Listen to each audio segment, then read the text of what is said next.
Ayan na ang ating pinakahihintay na ding munggo. Oh, diba? Shout out sa iyo, Ate Mayra. Salamat sa munggong padala mo. Munggong galing Philippines. Oh, diba layo ng pinanggalingan? Tapos lulutuin dito sa Espanya. Oh, ayan. Kailangan hugas-hugasan muna si munggo para naman malinis. Oh, diba? Malinis natin lulutuin. Kailangan maging malinis tayo sa ating bawat niluluto. Ulol. Simulan na muna natin sa gisa-gisa. Bawang, sibuyas. Oh. Ready na.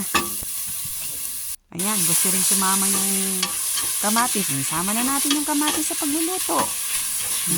Haluin na natin. Halo dito, halo doon. Diba ang ganda na ng kulay? Igilid-gilid muna natin ang mga to dahil isusunod natin ang ano nga ba yun? Yung ng kalabasa. Yan ang ating kalabasa. Pinaride ko na din tong itong kalabasa. Pero dito, tinatabi-tabi ko lang muna itong mga puweros, kamatis, bawang, sibuyas. Pero sa tabi, ipapry ko lang ng kaunti itong kalabasa para hindi ito kasi pag hindi ito pinaride, ano siya ano ba tawag doon? Malalamsak siya pag nilulutuin ko na siya sa munggo. So, para sa akin, mas masarap pa rin yung fried ng kaunti. Dito ko na sinabay para mas madali na. So,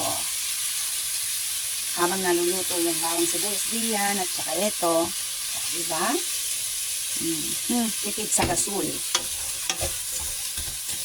Konti lang naman itong i-fried ko. Saglit lang naman. Saglit ko lang i-fry. Oops. Okay na. Tama. Binigilid ko lang itong apoy. Dito lang sa may bandang gilid para sa ganun hindi masunog yun. Uy, nalo pa yung itlog. Ayan wow. Okay na to. Ayan na, medyo na-fry na ng konti, kaya ihahangan ko muna. Kasi lalagay ko mamaya pagka medyo luto-luto na yung munggo. Para hindi siya madurog.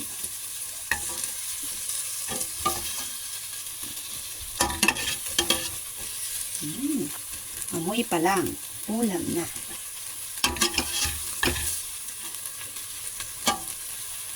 Okay.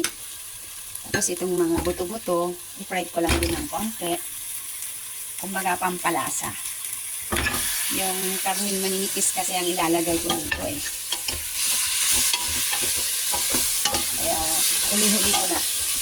Kumbaga na-i-fry ko na din yung manipis-nipis na karne ng baka. Ito, na-ride ko na kanina. Inuna ko pa yung pinaride, hindi ko na binidyo pero inuna ko na kasi maninipis lang siya ito. Pero ito, sasabay ko pa ito sa munggo.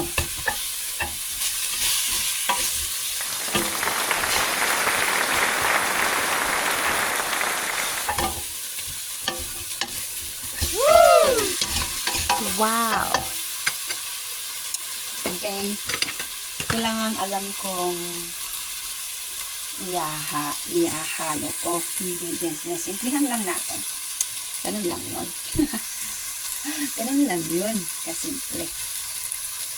Itong kalabasa, munggo, karne, yan. Okay na yan. Laman dyan din yan. Nagyan ko din yung konting susi para masarap. Lalong masarap. Lagyan ko na yung munggo. Pero ganito ako magluto Para-fried ko lang na konti. Hindi, kumbaga, hihalo ko lang na. Kasi may tutig-tutig naman na ito ang konti. May ganun-ganun ko muna ng konti. Konti ang narinig. O, di ba? Mukha nang masarap.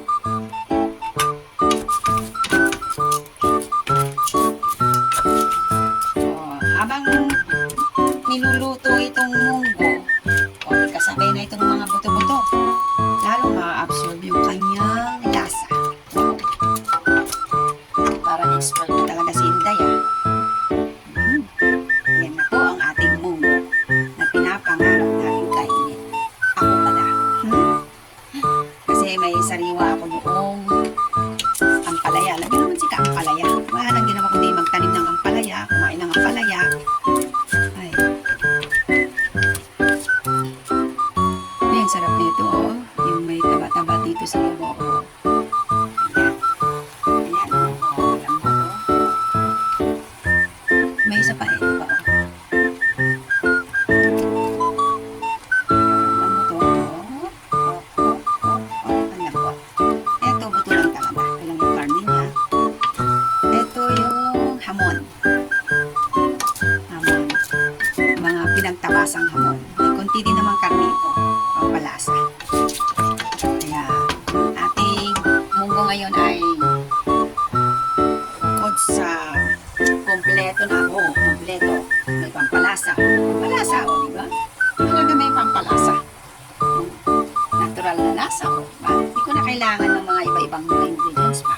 Kasi nandyan na yung buto, nandyan na yung sabihin na natin hamon. Mga buto din ng hamon. Yan. Yan, kumukulo na. Kakagdagan ko na ng tubig maya-maya ng konti. Okay. Yan, tunog pa lang. Kumukulo-kulo-kulo.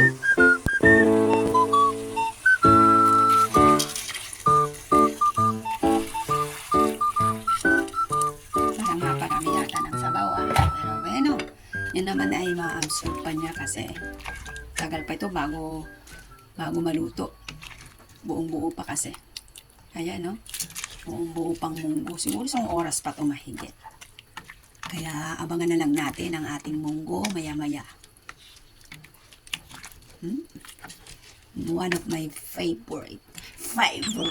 Okay? Favorite.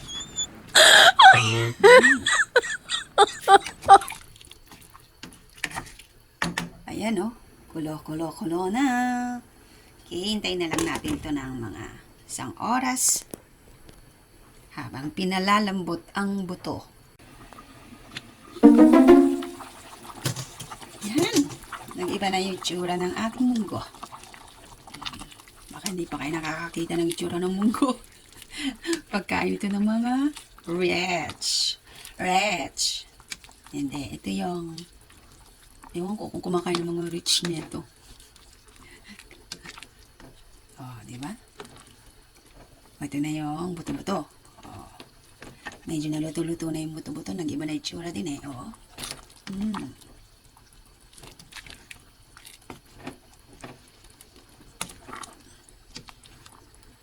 Oh, yung matagal pa to bago maluto, oh.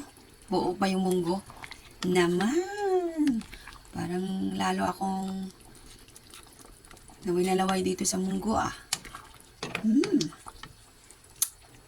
Wow. Yummy. Yummy na.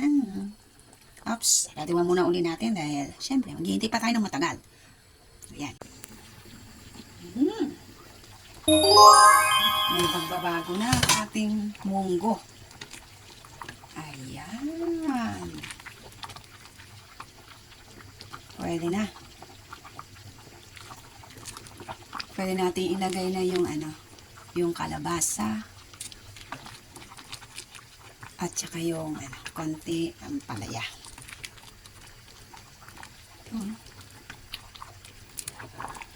Wala naman palang isang oras ang luto nito. Alang oras?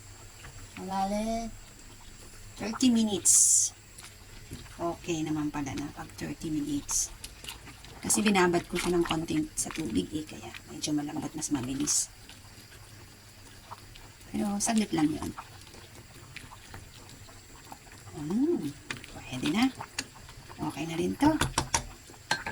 Maya-maya ng konti, 5 minutes, sasahog ko na yung kalabasa. Tapos maya-maya, yung ulit-ulit, yung ampalaya. Mamimitas muna tayo sa mamimitas. Nabubulo na naman sa ampalaya. Mamimitas tayo ng dahon ng ampalaya. Okay. Alin kaya ang unahin ko dito? Maganda pa yung weather kaya naghihinayang akong kunin pa yung ampalaya ko. Kaso lang, yun na nga pa iba-iba. Ngayon nga lang din umaraw uli.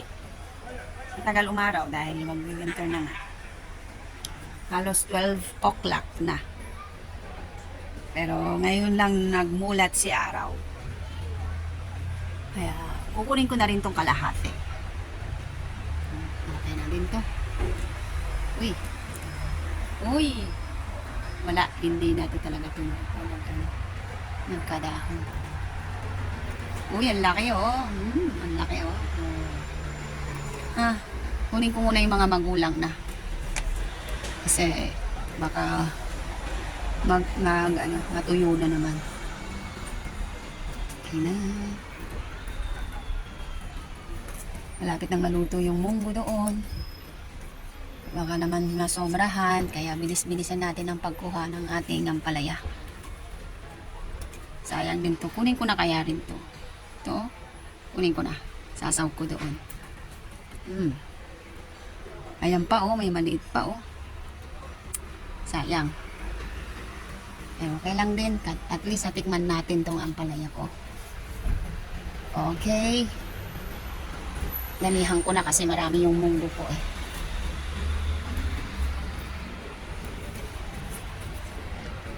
Masyado ng magulang dyan sa baba.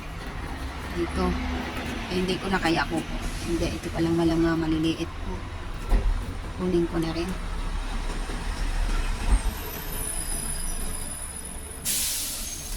Sayang, dami pang mga bulaklak oh. Pero lagi naman lang namumulaklak. Pero tatatlo naman ang nabuhay.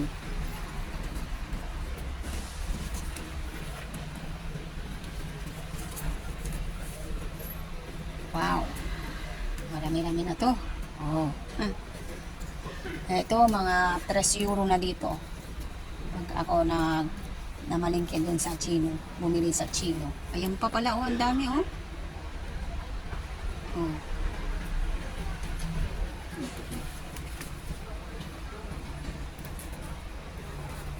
Okay na.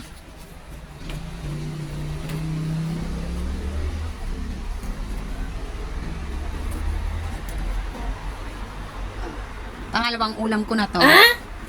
Yung una, ano lang, inano ko lang sa tubig. Naibabaw ko lang sa tubig. Nilaga, ang tawag pala dun. Kaya, ngayon, pero masarap. Tapos dinaw-daw ko sa patis na may sili. Wow. Yun, ang aking ulam nung nakaraang araw. Pero ito, yung munggo na galing pang Ilocos, bigay ng aking kapatid. Shout out sa iyo, maraming salamat sa munggong binigay mo. At may partner ang aking ampalaya. Oh, nahulog na. Okay. Yan na.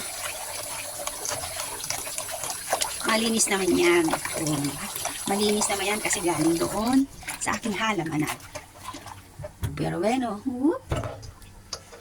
nahirap din talaga mag-video pag ikaw lang eh, di ba? Pero kaya natin to. Sa ngalan ng ampalaya. Okay. Ilagay na natin yung karne. Tsaka yung kalabasa.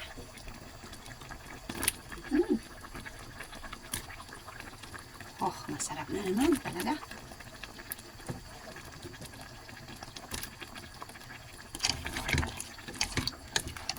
Lalagyan ko na rin ng asin tsaka paminta.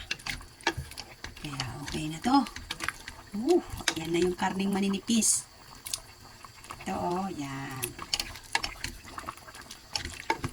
Lagyan ko ng sili. Manghang yan eh, kaya mamaya-maya. Gusto kasi ng mga anak ko yung manghang eh. Okay, lutuin lang natin saglit yung kalabasa tapos isasawin na natin yung ampalaya. Okay na.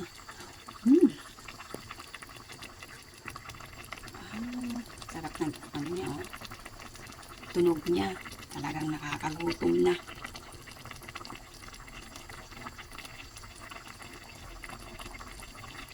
Paborito ng buong pamilya. Munggo.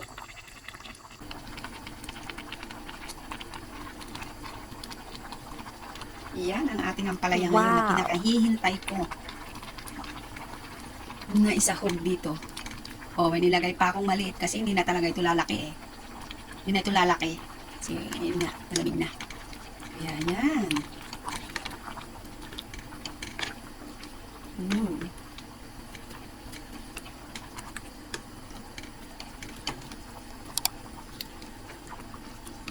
Yummy ang ating ampalaya.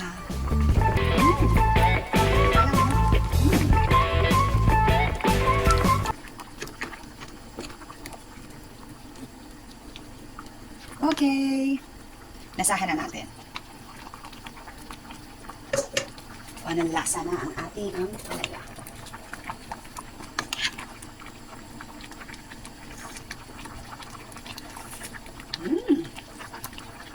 Hindi matatawarang pait. Wow. Sarap.